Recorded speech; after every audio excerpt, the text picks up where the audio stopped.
mi-aduce alinare. Te-am fost supărată în viață, ea mi-a dat din nou speranță și m-am mângâiat mereu când mi-a fost sufletul greu, măi. Fata mamei cea frumoasă, te aștept cu drag acasă, fețișoara să-ți zăresc, dorul să mi-l potolesc, măi.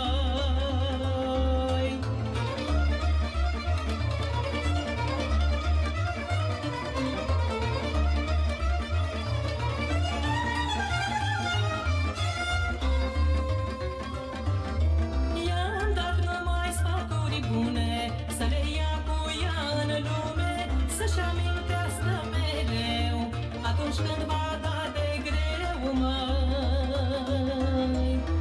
Acum este și ea mamă și a înțeles ce înseamnă zi și noapte să veghezi, puiul mare să-l vezi, măi.